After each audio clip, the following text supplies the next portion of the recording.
Hello, everyone. Welcome to this edition of TAtech Live Thought Leaders Roundtable. This is a monthly production by TAtech, the Network for Talent Technology Solutions, where we bring together some of the smartest people in our field to talk about really important issues. And that's certainly the case today. It's clearly a challenging time in the business of recruitment advertising, online recruitment advertising. Business was down significantly in 2025. And while things appear to be stabilizing, or at least are projected to stabilize in 2026, they are stabilizing at a depressed level. Now, obviously, the economy has a role in that situation, but is there something else afoot? Are employers changing staffing practices also having an impact? And if so, what does that mean for our industry? And I have four wonderful guests joining me today to talk about that very issue. So I'm going to ask Alex and Julie and Ritu and Thad to join me on stage, and we'll get started. So welcome, everyone. I'd like to have you each introduce yourself to the audience. So Julie, would you please go first and introduce yourself and Lensa? Happily. Hi, I'm Julie Callie. I'm Chief Marketing Officer at Lensa. Lensa is one of the largest job boards focused on U.S. jobs and recruitment. On any given day, we have over 10 million unique jobs and over 20 million active job seekers. So this is a great conversation. We're happy to participate today. Thank you. Ritu, how about you? Good morning, good afternoon, wherever you're dialing from. I'm Ritu from Bonk. Bonk is a next generation agentic AI recruitment marketing technology company. And our mission is very simple. We make it easier for companies to find the right talent without the friction the industry has tolerated for 20 years. Nice to be here. Yeah, it's nice to have you here. Alex. Hi, this is Alex. As you can hear from the voice, I'm a Greek from London today, representing Veriton Hire. Veriton is an AI business. At Veriton Hire, we're focusing on a simple question of connecting our 3,000 clients' jobs, more than 500,000 of jobs every month, with more than 10 million applicants every month. So making sure the right person's at the right job. Okay, great. Thank you. And Thad. Great to be here, everyone. Thanks for the invite. Great to share some ideas. I'm Thad Price, SVP of Marketing and Strategy at Bold. We're the world's largest career technology company, empowering job seekers to take their career to their new heights and to their next heights. Okay, and I'm Peter Weddle from TAtech, and I'm joined by my colleague in the wings, whom you can't see, Stephen O'Donnell, who is our show producer. So let's get started. I think it's true that a growing number of employers are turning to the use of fractional and gig workers and AI and automation in much greater numbers. For example, one survey said that 52% of technology employers, 35% of manufacturing employers, and 32% of healthcare employers are now using fractional workers.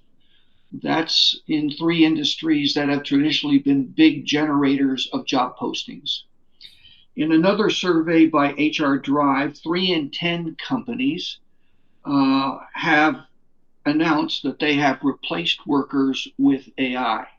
Now we know that some of that is just a cover story. They're laying them off for other reasons, but still in all, I think it's a trend, and they are projecting that by the end of this year, by the end of 2026, that number of companies that are laying off human workers for AI will grow to 37%.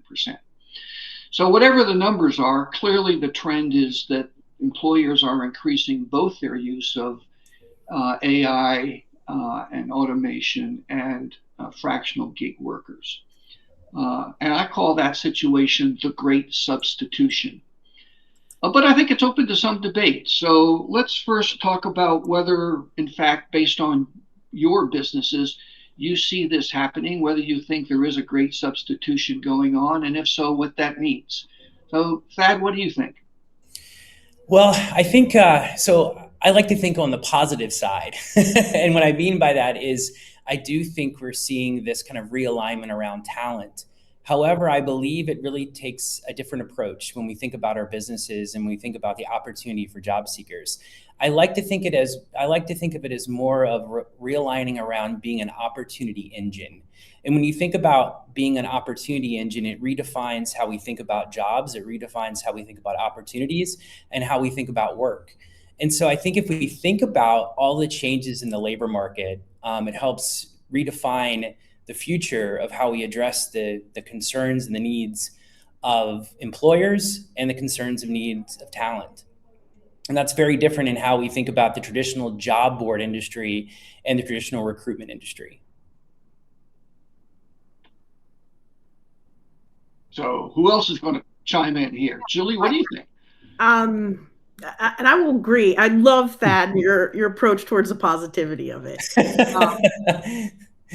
I mean, if you've been in this space long enough, right? You know that markets will always shift to favor one side or the other, right? When unemployment goes up, right, then there's more job seekers in the market, and that falls into the favor of the employer, and vice versa. We've always seen that. However, every so-called apocalypse in this industry has really been a need for a business model reset. And I think the entire industry is being challenged by that right now, because the way in which we hire is evolving, and then recruitment advertising needs to evolve with that. And then also the expectations of the consumer side, job seekers, and their expectation and belief of how that process should work in a modern digital world has also evolved. So I do think that job advertising isn't dying. It's just resituating itself, realigning with those two sides of the market evolving. So I do think that there is a fractional approach to how work is being evolved as well. And a lot of that is because we've adapted to hiring the right person anywhere in the world based on whether or not they are the right fit for the job, because we have the ability to work in that capacity, which leaves a lot of open room for how employers change how they look at work. So it doesn't always have to be full-time employment anymore as a view towards how we hire, but that is not the expectations of the majority of the workforce. So that's creating a lot of disruption in how the employer views fulfilling their workforce, as well as how the industry allows that to take place in recruitment advertising. Yeah, and if I may add, I sort of agree with everything that's been said so far. What's actually happening is that organizations are being forced to become much more explicit about what genuinely requires permanent human ownership and what doesn't. That's what's happening. If you think about the last 2 years, economic pressure has stripped away a lot of this organizational slack that big organizations particularly had. Roles that were previously justified because of momentum and growth plans or optimism are now being questioned far more rigorously. So instead of this blanket hiring freezes or mass recruitment, we're seeing a much more surgical approach to it. At least when we speak to organizations in Europe, we see that a lot, is employees are still hiring, but they're doing it with a lot more intent. They're substituting, as exactly Julie said, full-time headcount with fractional expertise where continuity isn't critical perhaps, or they're using automation where work is truly repeatable, or they're slowing down hiring where the cost of getting it wrong is much higher. I think that's the shift that reduces that shift does not actually reduce the importance of recruitment or recruitment advertising. It just raises the stakes of every hire. I would agree with everything said. I think just to start with your key point, I think fractionalization of work doesn't dispel bad news for job advertising first to begin with, right? To put it very simply, only the models will change. It might benefit players like Upwork or Fiverr first, then the rest of the industry. But at the end of the day, that creates more business for everyone, right? What we're seeing the last 3 years, since the beginning of 23, is kind of as the reset or the change of the cycle, right? We are clearly inside the negative downturn, and we're starting feeling the stress that this is longer than we expected. And I think that's where perception starts beating reality, where you see 54% of CEOs in Davos saying that AI will disrupt jobs. Right? Is it backed by data? Not at this point, I think, in time, but there's definitely a perception being created, and there's definitely a huge investment in AI that needs to be justified, right? And eventually it needs to be justified by providing efficiencies and savings elsewhere. So I think that's where we are right now, and we need to tell it like it is. I don't think there's an oracle in between us like that will can provide the data at that point very clearly that there is substitution of jobs in the market right now. But there's definitely the belief that it will be in the near future. Absolutely. But there is definitely data from LinkedIn that suggests that in knowledge heavy sectors like technology, professional services, and corporate functions, the shift is very, very clear. Hiring volumes are definitely lower there, and scrutiny is much higher. But if you look at retail, logistics, and operations, we see slightly different story there. High volume hiring, it still exists. I mean, they still have to hire those people and man stores until we truly get to that robotic stage, but it's under far more cost and performance pressure. So I think it varies very much dependent on the industry and the types of jobs you hire for. Yeah, I do think there's one of the things I think it's important to think about is, when we've seen these changes in the labor market through, over the last number of years, largely, many of us here have experienced the increases in more of the gig experience, in the last probably 10 to 12 years. And that idea of, on the other hand, right, the idea of like the actual seeker wanting to control more, wanting to have more flexibility, controlling when they're working, how they work, all of these types of views that are very different. So on the other hand, when change happens, there's always a different, an interesting output. And so think from that perspective, we also have, to your point, this idea of fractional experiences, and you're seeing that more on the knowledge worker side. Many businesses, I think a stat, I was reading the other day was saying about 25% of businesses hire kind of fractional executive resources, specifically because there's usually a competency or a skill that business is lacking to accomplish their initiatives.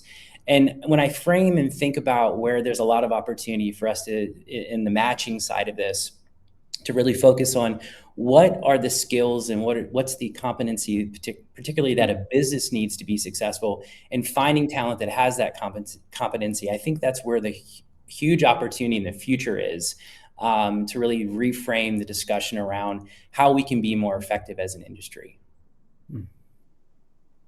What do you think is driving it at this particular time, driving this situation, this rethinking of how companies go about staffing for their mission accomplishment? Why now? I mean, one could speculate that it is finally the arrival of some really believable capabilities on the part of AI. And we all know that when you introduce AI, we tell our customers this all the time, you have to first think about how are you going to implement a change management project. You're going to have to rethink how work gets done. You're going to have to rethink the tasks that are going to be performed, and which can be assigned to a human and which can be assigned to a machine. But what is it that in 2025, 2026, and beyond, what is making this really profound change in the way organizations operate? What's making it happen now? I would say it's the mix of economic uncertainty and geopolitical uncertainty, and sort of the gap between AI hype and actual proven business value. That's essentially what's driving the shift perhaps for the last 2 years or so. Yeah, Well definitely. Yeah. I think that definitely there's huge potential, right? And we one thing that we don't talk enough about, and we're doing a bit of research with some partners with Aspentech, is the jobs that AI starts creating, right? Yeah. In the last year, according to our research in US, there has been like last year it was like a 90% increase. This year was like a 40% increase of jobs that require hardcore AI skills. And there, you can also see like the demand represented with a median salary like exceeding 160K dollars as well. So there's definitely huge interest. There's huge potential. There's lack of, obviously, when there's that demand, that insinuates that a lot of businesses haven't grasped, don't have the skill set yet. They don't have like the change management plan yet. They are investing in building it, and I think that's why this whole, I would say, reality is a bit foggy, right? We don't really see through the fog where is the shore in terms of like the clear benefits and the clear like business results, right? So I think because we all sense the change in the atmosphere, we tend to become very skeptical about investing a lot in people right now, because we think, oh, there's something there that means that the type of people I need to hire will change. The type of projects that I need to complete are different than the past. And I think that's what's creating that additional layer besides the sluggish economy. Let's not forget, we are living within a negative economic cycle right now. And, we can paint it however we want it across the world. But the reality is like, if we see like the key global economies, they're all kind of suffering based on like the previous years. I feel the real change that we're facing at this time is not that we're seeing elimination of jobs. It's that we're seeing hesitation. Hiring didn't stop. It's just hesitating. It's taking longer for candidates from the time of search to the time of offer. That has doubled in last year. Now we're in a world of AI where we're supposed to be accelerating and creating efficiency and things are supposed to move faster, but we're not seeing that happen yet. While we're adapting to AI in our recruitment processes, it's affecting the job market. Certainly, it's affecting employers and the way they are using or evolving their process. And that's happening in a hyper accelerated manner. Now, tech can move fast, but trust doesn't move fast. So we're in a world where we're moving faster in our technology advancements, in some cases, than the experience to the consumer is being felt in a way that feels real. So there is some devalue happening on the consumer side. They trust these interactions and these processes less as they become less humanized. So we're trying to progress this world that has more efficiency, creates greater value, add AI to all of these factors that allow this to happen. But it is also having effects that perhaps we didn't plan for as outcomes of that we're trying to address at the same time. It is absolutely an AI renaissance taking place right now. Yeah. And what does that look like on the other side? It's a lot of uncertainty. It's uncertainty for job seekers. It's uncertainty for employers. And it's uncertainty for the entire industry that works in recruitment advertising, because we're all learning and reacting at the same time as things are evolving so quickly. But we cannot forget that we are in this entire industry to serve helping people connect to a great employer or a great opportunity. And that really has everything to do with the experience that the employer and the job seeker have. The more we keep the human in mind of the experiences that we're creating, the more likely we will advance this industry, not just to be better through this evolution, but to hopefully come out on the other end of this, making it greater than we ever had the opportunity to do before. But it is a challenging time. And I'm proud to be part of it right now, because what we do now and the decisions and the actions that we take will affect everyone beyond our industry. It's every job seeker.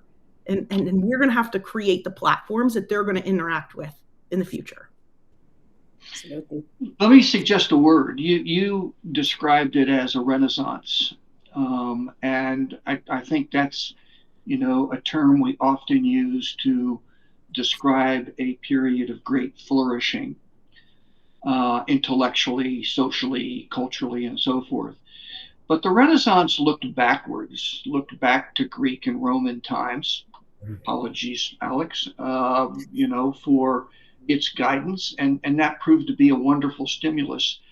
I think that this era is so challenging because we aren't looking backwards, we're looking forward.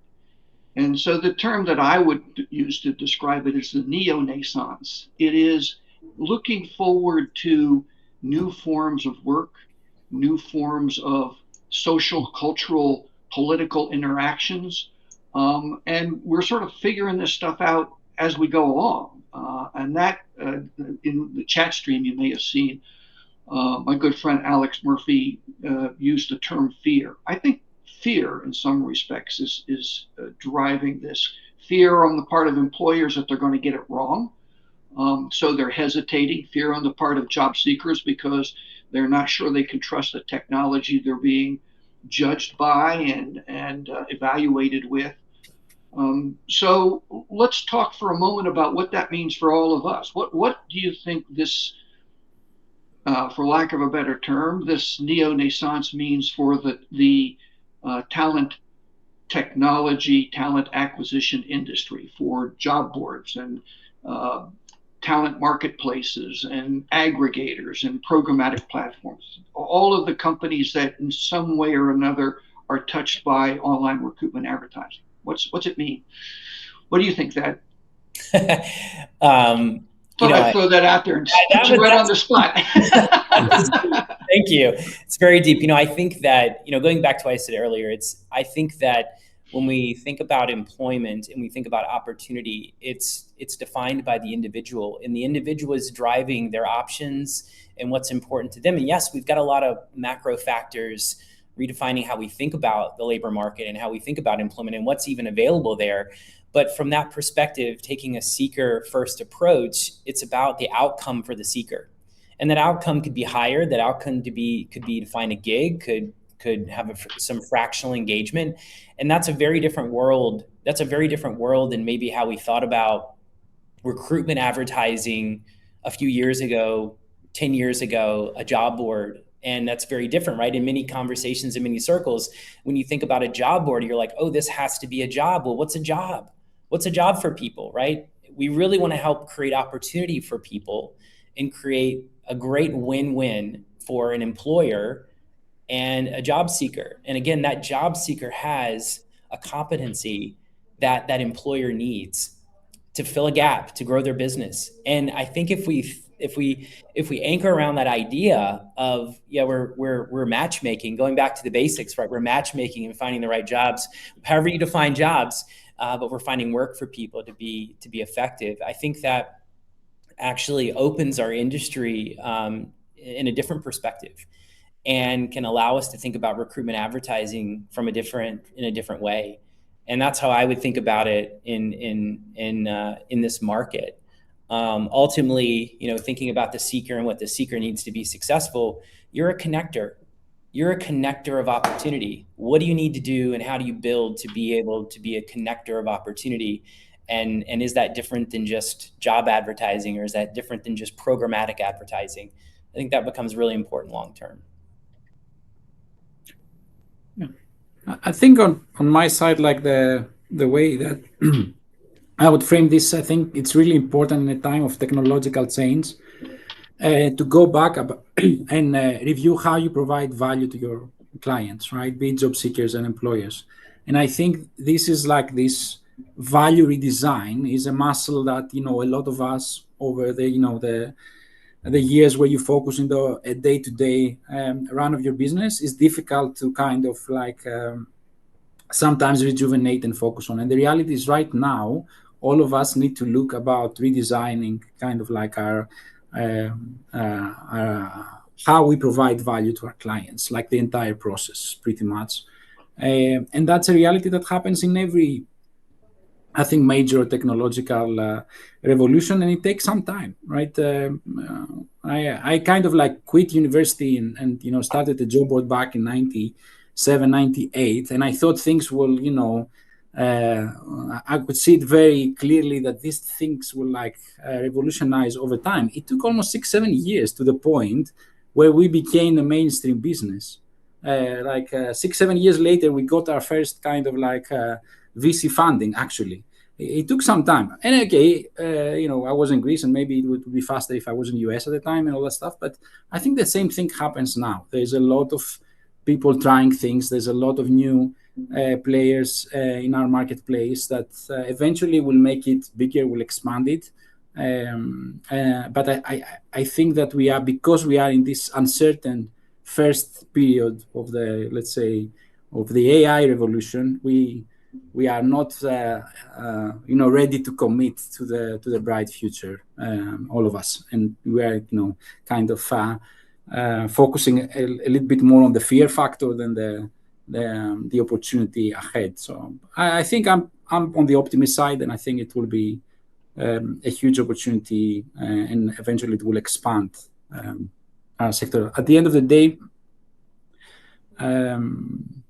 it might, as I said, like allow people to work differently or to work less, but eventually, like, people will still be needed to fulfill jobs.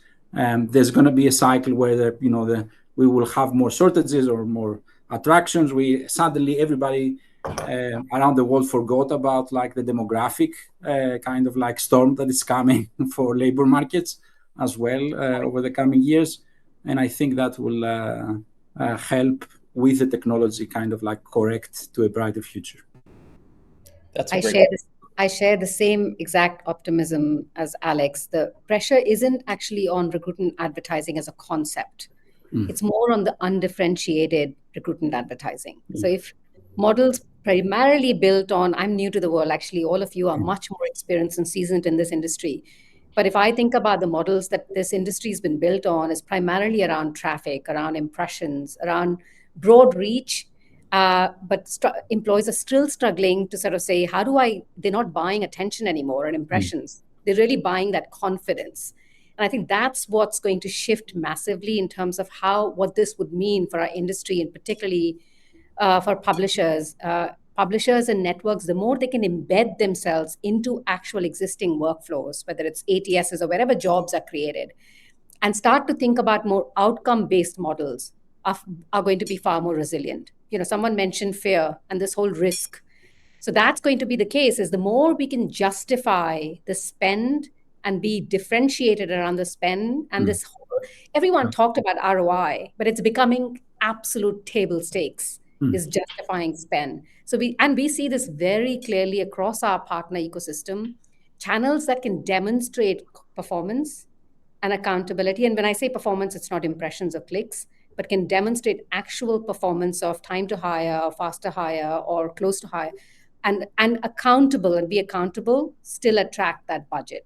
Channels that can't are being questioned hard. I think that is where what it really truly means for our industry and for publishers. So I believe the amount of jobs being lost currently is underreported. And my belief is that we're going to continue to see unemployment rise in 2026. So that means more job seekers, right? Maybe less jobs. I also believe some of these jobs will be lost and will never return because they're being replaced with what I would say realigning talent for more AI adaptive skills.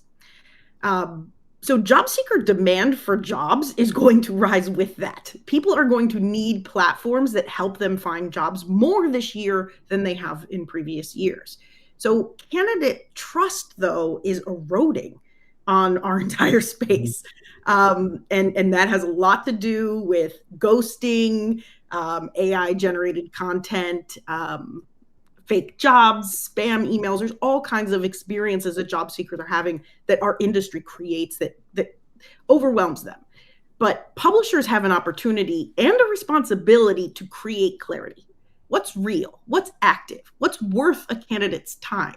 That's an opportunity for us as publishers and people in the space to build for the more rising demand, which will be this year, which is the job seeker. That's where the demand will be. They need our help. So when old rules stop working, it feels like the end of the world, but only until new ones are created. So that's where we are.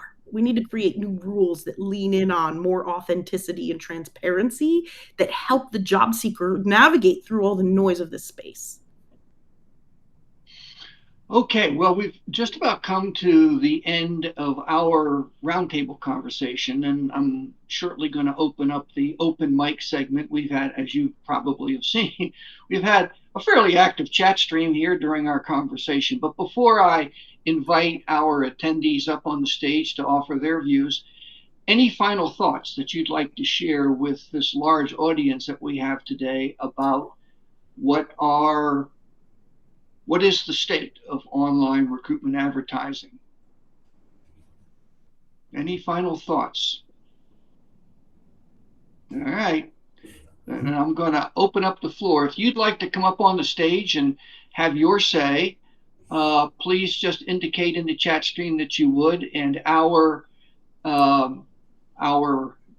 inimitable producer, Stephen O'Donnell, will bring you up on stage. And this is not a Q&A. This is a chance for you to say your piece and offer your thoughts to the community that we've gathered here. If you'd like to come up on stage.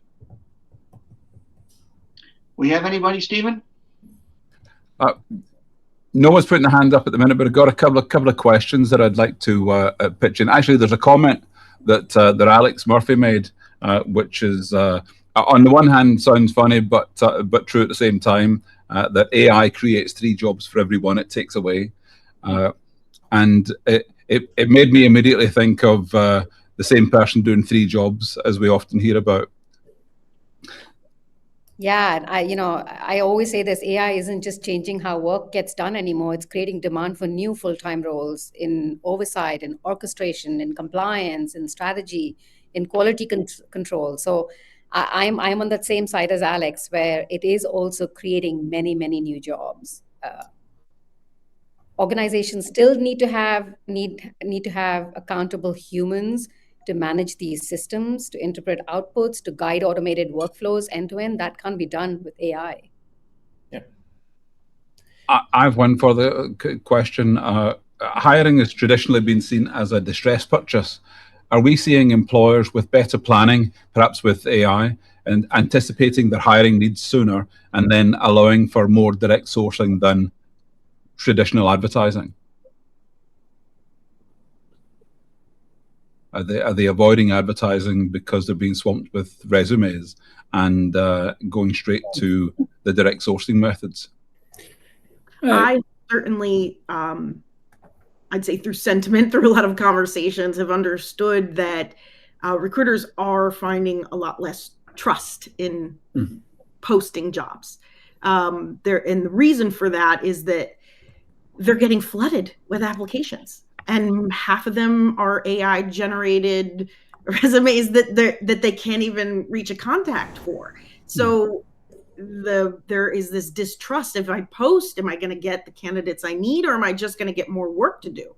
Right. So now we create AI to go through and sort through those candidates to then, does that then give you the output that you're looking for? I think we're living in that right now, and that is making it very hard.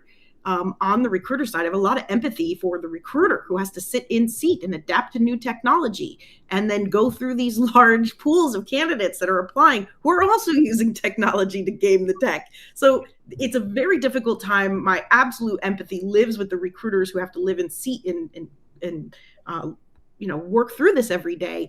But I again would say we're not feeling that AI is taking the jobs right now. We're more, I'd say the loss of jobs that we're feeling right now, right, and actual jobs that we can post online, is coming more from uncertainty and the hesitation. Companies are not posting because they're either not feeling it's effective, or they're uncertain, they don't believe in the ROI or the effectiveness that's going to happen to that. And that right there, that action, that belief, is a disruptor. to the behavior that we usually expect. And just Now, we've had two members of the audience join us. Excuse me, Thad, let me just give Sure. them a chance, if I may. Sharon, would you like to offer a comment? Can you hear us, Sharon? Sure. I'm going to throw this out for others. Oh, you can't hear me? Yeah, we Yep. can hear you. Go right ahead. Oh, can you hear me now? Yes, Yeah. we can hear you. Oh, okay, sorry. I have a question. I have a comment, but I also want to throw it out to others.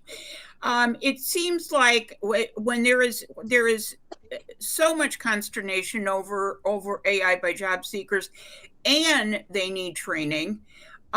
Is it smart for the job boards to provide that training? And should they do it at no charge? I'm thinking yes. Practically, I would say, Sharon, right now, if we see the the tools provided by LinkedIn or Indeed, there is a level of tooling that is provided free of charge, right? Now that might change in the near future, and like they start charging for some of these services, and LinkedIn already does it, I think.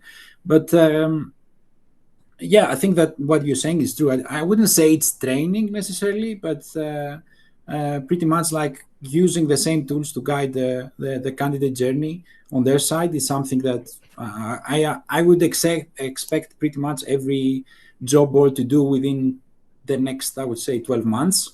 And maybe that's too long. So I think that's happening already, in a sense. Okay. And seeing the comments, I just wanted to say a comment like Alex Murphy's comment on like jobs created, like 100% agrees like with our research with Aspen. I've threw there a number like 45,000 jobs. That was in Q4. If we look across the year, we're very close to that 150,000 jobs being created that Alex mentioned. And again, you know, I'm seeing predictions for next year from Goldman Sachs of 20,000 layoffs per month. That's not a huge loss to AI. That's not a huge number of jobs that couldn't be covered or pretty much mitigated by job growth elsewhere. So I agree, like some of the numbers that are being kind of like thrown there are exaggerated. And even like the Julie mentioned about applicants for jobs, right? You know, we posted a popular job as well on LinkedIn, and we got like I'm talking about internal recruitment, 800 candidates, and a lot of them were like focus. But I'm still gonna say we have data on 500,000 jobs per month, and the growth year over year on the number of applicants per job is 10%. It's not 200%. And believe me, I've seen an apocalypse in the labor market in Greece when back with the economic crisis, like employment jumped 10 base points within a year and applicants grew 300% in a year. What we're seeing in the numbers right now, it's not an apocalypse. It's a cyclical normal movement. And that's in my view of the facts. Okay. And I was an interesting question on this because I'm watching the chat too. We know that people will need to be upskilled and gain training on AI to evolve to the jobs of the futures. Whose responsibility is that? If people need to be upskilled in order to stay competitive in the job market, whose responsibility is that? Is that an employer's responsibility to make sure people will remain competitive in the marketplace for their job? Or is it as the individual?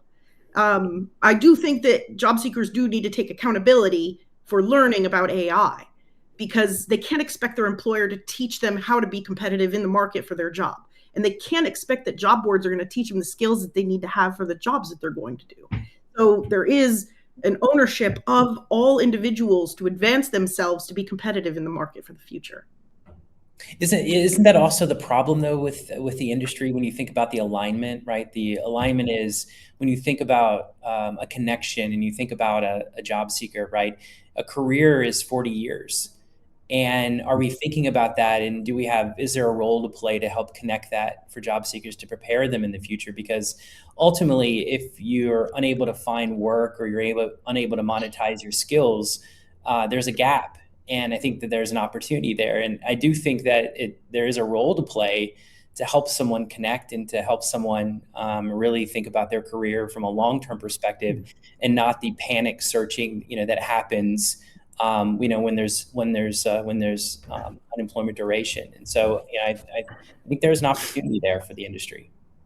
Yes, and this was where Tom, I saw your comment, ED lead gen returns, that made me laugh here. But that's because there is opportunity. Job boards can have an opportunity here to identify, here's the expectations of the employer for the talent that you need to be in this role. Here's where you are currently. That's the difference, is that we're profiling at job boards large audiences. We can help them understand where their gap is and direct them into paths that help them fill the gaps to get the jobs that they want. I see that as a real opportunity, but the real advancement on both sides is that the individual users are going to have to take actions to advance themselves, and employers need to get a lot better at being very clear at what it takes to be successful in the company and what skills are needed to be in that role. So a number of us have quoted you, Alex. So here you are up on stage. What would you like to add? So as I was accepting the invite, I didn't hear what Stephen's prompt was. What was the question that you wanted to have clarified? Stephen? We were talking about I'm going to have to go back and double check the question myself, but employers anticipating hiring needs sooner, meaning that they can have the time to set about direct sourcing rather than advertising. They don't have a distressed purchase in the same way. So are the AI tools enabling them to directly source those candidates that otherwise they would have to post and pray? I mean, I would just echo, I think, the sentiment that Julie was making about the fact that the current teams are extraordinarily overwhelmed. When we talk to high-profile brands, one of the interesting things is they see the excessive application tsunami as being something that makes them want to turn off the inbound applicant flow, if you will, and go and be intentional.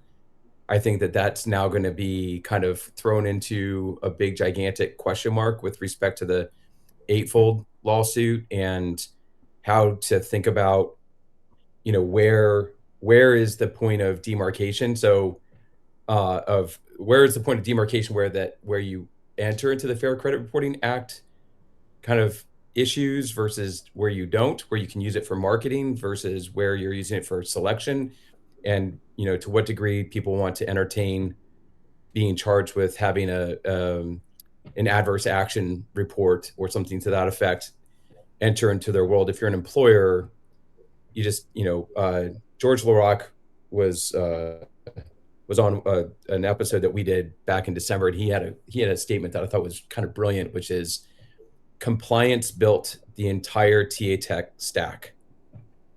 And if you think about it, it's like that's true for like the last 20 plus years. You think about job postings having to go to state employment agencies where the only thing that looks at the job ads are bots and these ATS questions, and the Workday lawsuit that is the net result of EEOC questions being added to the end that makes somebody think that they're being judged based on their gender, age, veteran status, and disability status. Compliance is an interesting thing, an interesting power, and risk aversion, I think, is very high. That'd be my 2 cents. Yeah, and as long as it's explainable, transparent, and auditable, and I think that's where employers need to take accountability as they select any screening technology. Is that, can you tell me, can you guide me and justify why a certain individual was scored in a certain way? I don't think there is anything wrong in that, but as long as you can explain that. I'm going to go back to the point around publishers for a second and talk just for a couple of seconds. And I hate doing a plug on Bonk, but that's why we launched Cost Per Application Plus last year, and that's CPA Plus. And it was really about how do we help publishers right at the point of posting, because they want to justify outcomes and not traffic. But if you can have screening right there and then, as long as it's explainable, transparent, auditable, and you can show transparency to a recruiter and make their job simpler, there is no more question about volume. It becomes about relevance, because you ask the necessary question about intent, candidate intent. They're not applying suddenly with AI applied links to thousands of jobs at once. So really getting understanding of the relevance of that particular candidate. And that's why the CPA plus model, where it's all about outcome driven advertising, because advertising is not going anywhere. We've been talking about this, at least for I remember, job boards are disappearing. That's not happening anytime soon. Advertising disappearing. That's not happening anytime soon. But the question will always become about, we don't want volume for the sake of volume or traffic. We want outcomes that shows relevance of those candidates. As long as we can do that as publishers, and that's why I say it is really about skills-based targeting. It's about embedded distribution. It's about applied technology with more and more job boards, and publishers are making it necessary. It's about outcome measurement. So instead of delivering a stack of CVs to a recruiter, they can actually deliver screened and scored candidates. As long as, again, I'm going back to explainable, transparent, and auditable. And we are seeing that with our customers who are adopting AI screening and assessment layers on top of campaigns. So where they are posting or advertising, right there and then, they are screening and assessing using Wong's technology. Thankfully, in some of our customers, the model is becoming proven. They're not questioning the actual advertising spend. They're getting relevance. They're getting outcome as a result of that. I think the problem is that people conflate explainability with reliability and whether or not they've actually properly gone through a randomized control test and study. Totally. You have a lot of people that go and start businesses in the TA space because they've been wronged in some form, some way. And they think, okay, well, I'm going to go spin up an AWS server and I'll go query an AI model and that will tell me whether or not this is the right candidate or the right person and so forth. And they don't have any rigor and they don't have the evidence, and they're using all too often predictive models rather than deterministic models for doing that assessment, which if you rerun it 3 times, you get, 2 different results in those 3 pieces, because as the nature of a predictive model is, it's going to vary its outcome and its response. And so, I think what's coming out into the light these days is a lot of I guess, reality checking around. You might have a good idea, it might even be right, but if you haven't actually had the rigor and approach to actually validate that with third parties and doing proper tests and studies, then it's not actually meeting the mark around explainability that's required. Couldn't agree more. I'll give a plug to Wharton AI if anyone's listening. They are doing amazing work in this space around auditability and reliability and continuous audit, which is independent of the provider or the vendor. And honestly, it's phenomenal what they are doing around screening, more than 60,000 CVs a month on a continuous basis to exactly do that, Alex, around reliability. We could carry this conversation on for another hour or so, but all of our guests are busy business people. But this is a wonderful example of the kind of intellectual rigor and thought leadership and practical conversations that we have with TAtech, both at our virtual conferences, our virtual programs, I should say, and our in-person conference. So if you'd like to experience this in person, our next event is TAtech North America on May 6th through 8th in lovely Charleston, South Carolina.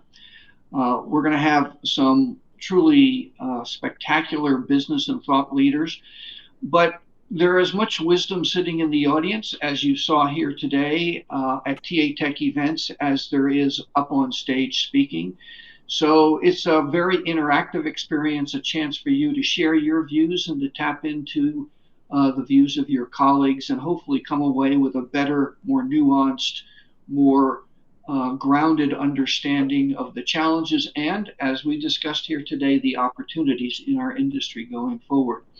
So I want to thank our group of thought leaders for today's conversation. I want to thank all of you in the audience who participated in the chat stream as well as coming up on stage, and come back again next month. TAtech Live will tackle whether or not we are in the midst of an AI bubble. So that ought to be an interesting conversation as well. So my thanks to all of you. Please come back and see us again next month at TAtech Live. Thank you.